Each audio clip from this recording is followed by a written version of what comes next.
శ్రీ కేదారేశ్వర వ్రత కథ ప్రారంభం. పరమేశ్వరుని అర్ధాంగి పార్వతి తన పతి శరీరంలో అర్ధభాగం పొందు నిమిత్తము చేసిన వ్రతముగు కేదారేశ్వరుని వ్రతమును గూర్చి చెబుతాను, శ్రద్ధతో వినవలసిందని సూతుడు సోనకాది మునులకు చెప్పెను. శివుడు పార్వతీ సమేతుడై కైలాసమున నిండు సభయందు కూర్చుని యుండెను. సిద్ధ, సాధ్య, కింపురుష, యక్ష, గంధర్వులు శివుని సేవించుచుండిరి. దేవముని గణములు శివుని స్తుతించుచుండిరి. ఋషులు, మునులు, అగ్ని, వాయువు, వరుణుడు, సూర్యచంద్రులు, తారలు, గ్రహాలు, ప్రమదగణాలు, కుమారస్వామి, వినాయకుడు, వీరభద్రుడు, నందీశ్వరుడు సభయందు ఉపవిష్ణులై ఉన్నారు. నారద తుంబురాదులు శివలీలను గానం చేస్తున్నారు. రసాల, సాల, తమల, వకుళ, నారికేళ, చందన, పనస, జంబు వృక్షములతోను చంపక, పున్నాగ, పారిజాతాది పుష్పాదులతోనూ మణిమయ మకుట కాంతులతో చెలువందు నదీ నదప్రతములతోనూ చతుర్దశ భువనాలు పులకిస్తున్నాయి. అట్టి ఆనంద కోలాహలములలో భృంగురిటి అనబడు శివభక్త శ్రేష్ఠుడు ఆనంద పులకితుడై నాట్యమాడసాగెను. అతడు వినోద సంభరితములగు నాట్యగతులతో సభాసదులను శివుణ్ణి మెప్పించుచుండెను. శివుడాతనిని అభినందించి అంకతలమున గల పార్వతిని వీడి సింహాసనము నుండి లేచి భృంగురిటిని తన అమృత హస్తంతో తట్టి ఆశీర్వదించాడు. అదే అదనునందు భృంగ మొదలుగాగల వందిమాగాదులు శివునకు ప్రదక్షిణం చేసి నమస్కరించారు. ఇది గమనించిన పార్వతీ భర్తను చేరి, నాథా, నన్ను విడిచి మీకు మాత్రమే వీరెలా నమస్కరించిరి? ఆటపాటలతో మిమ్ము మెప్పించి మీ నుండి నన్ను వేరుపరచి ఇట్లేల చేసితిరని ప్రశ్నించెను. అంత సదాశివుడు సతీమణి పార్వతిని సందిటకు తీసుకుని, దేవీ, పరమార్థ విధులగు యోగులు నీవలన ప్రయోజనం కలుగచేయబడవని నిన్నిట్లు ఉపేక్షించి నాకు మాత్రమే నమస్కరించారని జవాబిచ్చాడు. సాక్షాత్ పరమేశ్వరుని ఇల్లాలినయ్యుండి యాదండ ప్రణామములకు నోచుకుని అయోగ్యురాలనని కోపగించి ఈశ్వరునితో సమానమగు యోగ్యతను ఆర్జించుకొనుటకే తపస్సునునర్చుటకే నిశ్చయించుకొన్నది. కైలాసమును వదలి సరభసార్దుల గజములు గలనాగ గరుడ చక్రవాక పక్షసముదాయంతో నానావిధ ఫలపుష్ప తరులతాదులతో కూడుకునిన సస్యశ్యామలమైనటి గౌతమాశ్రమానికి వచ్చింది. ఆశ్రమవాసులామెను చూచి అతిథి మర్యాదలోనర్చి, తల్లి, నీవెవ్వరవు, ఎవరిదానవు, ఎచ్చట నుండి వచ్చితివి, నీరాకకు గల అగత్యమేమిటని పార్వతిని ప్రశ్నించారు. వారి ప్రశ్నలకు పార్వతి మిక్కిలి ఆనందించినదై యన్నయాగాది క్రతువులచే పునీతమై గౌతమముని ఆశ్రమమున నియమ నిష్ఠాగరిష్కులై, అలరారు పుణ్యపురుషులారా, పవిత్రాంగనలారా, నేను హేమవంతుని పుత్రికను, సాక్షాత్ పరమేశ్వరుని ఇల్లాలిని, శివుని సతిగా నా నాథునితో సమానముగు యోగ్యతను పొందగోరి తపస్సునర్చ సంకల్పించుకొన్నాను.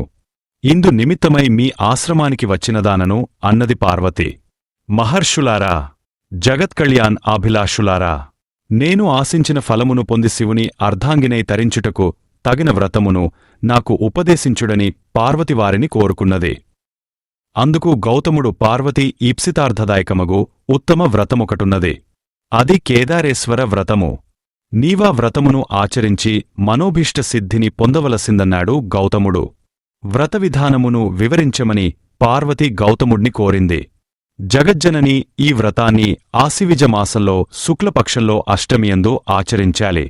ఆ రోజున శుచిగా స్నానాదులు ఆచరించి నిర్మలమైన మనస్సుతో మంగళకరములగు ఏకవింశతి దారముతో చేతికి తోరముని ధరించి షోడసోపచార విధులతో పూజను నిర్వహించి ఆ రోజున ఉపవాసముండవలెను.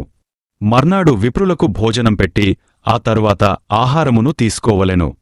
ఇలా వ్రతమును ఆరంభించిన నాటినుండి అమావాస్య వరకు పూజాక్రమముతో కేదారేశ్వరుని ఆరాధించవలెను.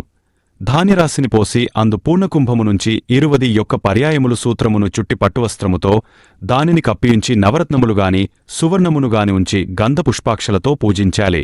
దేవి 21 మంది బ్రాహ్మణులను రప్పించివారి పాదములను కడిగ కూర్చుండబెట్టి యథావిధిగా ధూప, దీప, గంధ పుష్పాక్షతలతో పూజించి భక్ష్య, భోజ్య, నైవేద్యాదులు, కదలిఫలాలు, పనసలు ఆరగింపచేసి తాంబూల దక్షిణలిచ్చి వారలను తృప్తిపరచవలెను. ఈ తీరున వ్రతమాచరించిన వారిని శివుడు అనుగ్రహించి మనోంభిష్ట సిద్ధిని కలుగచేయునని గౌతముడు పార్వతికి వివరించాడు. గౌతమ మహర్షి చెప్పిన విధి విధానములను అనుసరించి పార్వతి కేదారేశ్వర వ్రతాన్ని నిష్ఠగా భక్తితో చేసింది. పరమేశ్వరుడు సంతుష్టాంతరంగుడై ఆమె అభిష్టానుసారం తనమేనులో సగభాగము పార్వతికి అనుగ్రహించెను. అంత జగదాంబ సంతుష్టాంగ తరంగయై భర్తతో నిజనివాసము కైలాసమున కోరెను. కొంతకాలమునకు శివభక్త పరాయణుడగు చిత్రాంగదుడను గంధర్వుడు నందికేశ్వరుని వలన కేదారేశ్వర వ్రతమును దాని మహతును విన్నవాడై మనుష్యలోకమునకు దానిని వెల్లడి చేయగోరి దివినుండి భువికెతించి ఉజ్జయిని నగరంలో ప్రవేశించి ఆ నగరాన్ని పరిపాలిస్తున్న రాజు వజ్రదంతునకు కేదారవ్రత విధానాన్ని వివరించాడు.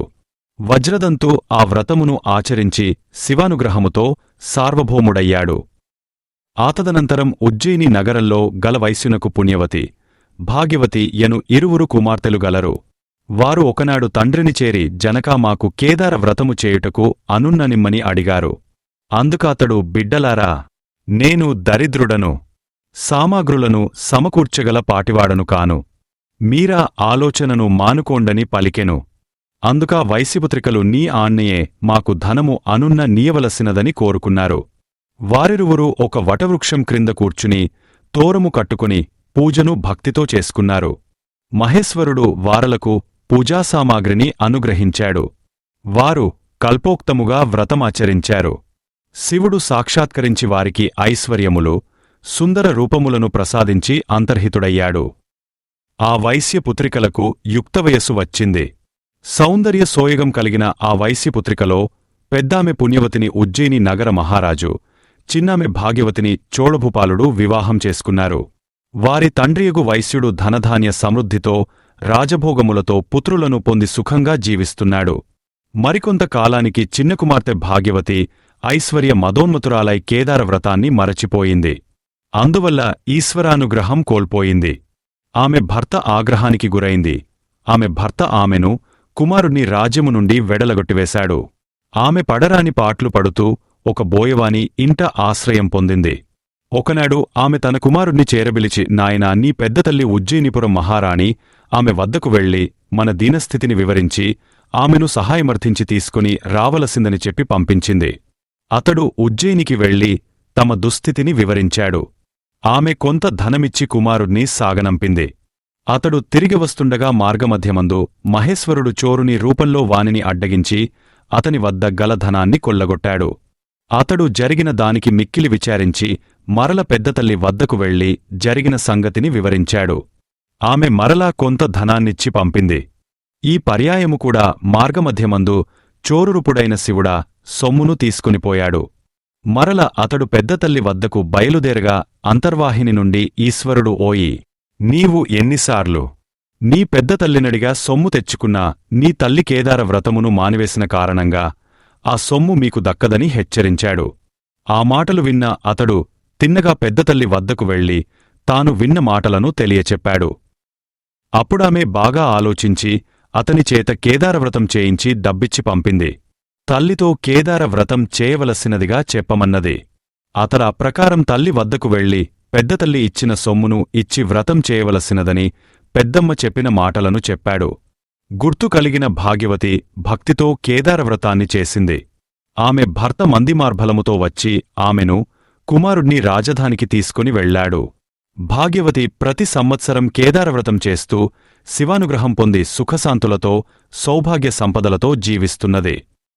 ఎవరు ఈ కేదారేశ్వర వ్రతమును నియమనిష్టలతో కల్పోక్తముగా చేయుదురో, ఎవరైనా ఈ కథ చదివినా విన్న అట్టివారు ఎట్టి కష్టములు లేనివారై సుఖముగా జీవించి అంత్యమున శివసాన్నిధ్యము పొందుదురు. శ్రీ కేదారేశ్వర వ్రతం సమాప్తం.